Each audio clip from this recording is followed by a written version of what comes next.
আমরা নারীরা যদি নিজেদের খাওয়ার কথা একা চিন্তা করতাম তাহলে কখনোই এই গরমে রান্নাঘরে যেতাম না। হ্যালো এভরিওয়ান, আসসালামু আলাইকুম। গরম তো চরম পর্যায়ে পড়ে গেছে, মানে এই গরমে যে কি অবস্থা কি বলবো, আর সবারই একই অবস্থা, বিশেষ করে আমাদের গৃহিণীদের। কি করব, প্রতিদিন রান্না বাড়া তো করতেই হবে, নিজের কথা চিন্তা না করলেও চলবে। বাচ্চা, হাজব্যান্ড, আসলে সংসারের বাকি সদস্যদের কথা চিন্তা করতে হবে, তাদের কথা চিন্তা করে আমাদের প্রতিদিন একবার হলো রান্না করতে হয়। আর রান্নাঘরে গেলেই মনে হয় যেন চুলার ভিতরে ঢুকে যাচ্ছি, আগুনের মতো দাউ দাউ করে জ্বলতেছি। এরকম একটা অবস্থা, মানে শরীর পুরা ঘামে ভিজে যাচ্ছে। মানে যাই হোক, কি আর করবো। তো যাই হোক, এখানে আমি সকালের নাস্তা খুবই সিম্পল রেখেছি, পাস্তা বানিয়ে দিয়েছি বাচ্চাদের, তো ওরা খেয়ে নিয়েছে। এখন আমি দুপুর রান্নার প্রিপারেশন চলে আসলাম। তো আজকে খুবই সিম্পল রান্না, আমি গরমের মধ্যে সিম্পল রান্নাই করতেছি, হয়তো বা এক আইটেম, বেশি হলে 2 আইটেম, এর বেশি আসলে করতে পারতেছিলাম না। তো এখানে আমি চিংড়ি মাছ দিয়ে করলা ভাজি করব, আর আমি চিকেন রান্না করব। চিকেনটা হলো সবচেয়ে সহজ আইটেম বাচ্চাদের জন্য, বাচ্চারাও খেতে পছন্দ করে, আর আমাদের গৃহিণীদের জন্য খুব সহজ হয় এটা রান্না।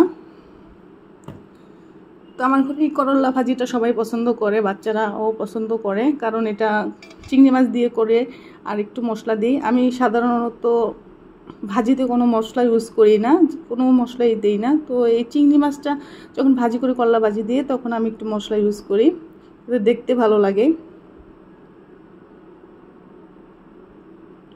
যে আমি মশলাটা মিশিয়ে দিচ্ছি। আমরা নারীরা যদি নিজেদের কথা চিন্তা করতাম না, যে এই গরমের মধ্যে নিজেরা খাবো বা নিজের করব, তো তাহলে মনে হয় না সপ্তাহে বা এই গরমটা যতদিন ছিল একবারও আমরা পাকের ঘরে যেতাম, এই চিড়া মুড়ি খেয়েই মনে দিনটা কাটিয়ে দিতাম। কিন্তু আসলে বাচ্চাদের কথা চিন্তা করে তো পাকের ঘরে যেতেই হবে। আসলে এখন সব কিছু ভুলে যাচ্ছি, গরমে মনে হয় সব কিছু ভুলাই দিচ্ছে। মানে রান্না যে করব, রান্নার প্রিপারেশন না নিয়ে পাকের ঘরে চলে গেছি। এখানে আমি মুরগির রেজালা রান্না করব। তো সেখানে আমি বাদাম বাটা, আদা রসুন বাটা, এগুলি কিছুই বের করে নেই, ভুলে গেছি। পরে ফ্রিজ থেকে বের করে কেটে কেটে দিয়ে দিলাম। এখানে বাদাম বাটা ছিল, জয়ফল জয়ত্রী বাটা ছিল, জিরা বাটা ছিল। আমার আবার বাটা মশলা ছাড়া এসব রেজালাটা বা গরুর গোশ এগুলি রান্না করতে বেশি ভালো লাগে না, মনে হয় বাটা মশলা দিলে ফ্লেভারটা বেশি ভালো হয়।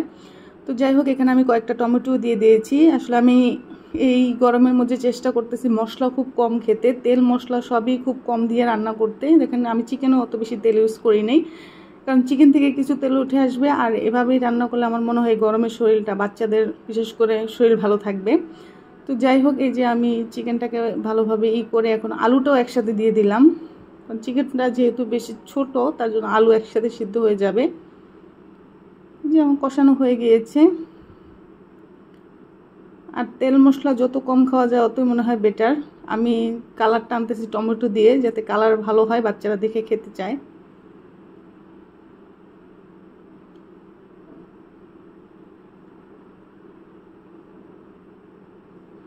এই যে আমার রান্না শেষ। আমি এরকম টাইমে রান্না শেষ করি যে রান্না শেষ করে আমি সরাসরি গোসল করে চলে যেতে পারি, ওখানে যে আমি ঠান্ডা পানি দিয়ে গোসল করে আসি। কি করব, মানে হজবরল অবস্থায় পড়ে গেছি গরমে। সব গৃহিণীদের একই অবস্থা।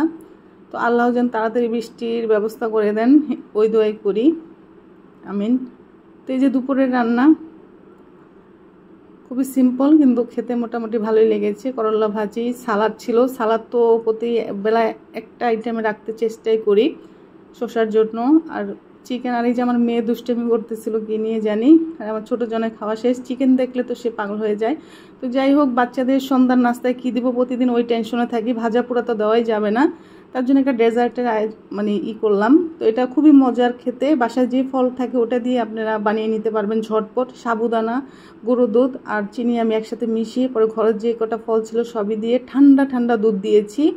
এই দুধটা আমি ডিপে রেখে দিয়েছিলাম, সেটাই দিয়ে দিয়েছি। তো বেশি আর কি বাচ্চাদের ঠান্ডা তো দেওয়া যাবে না, যতটুকু পারা যায় আর কি। তো ভিডিওটি দেখতে কি এরকম হলো কমেন্টস করে জানাবেন। আল্লাহ হাফেজ।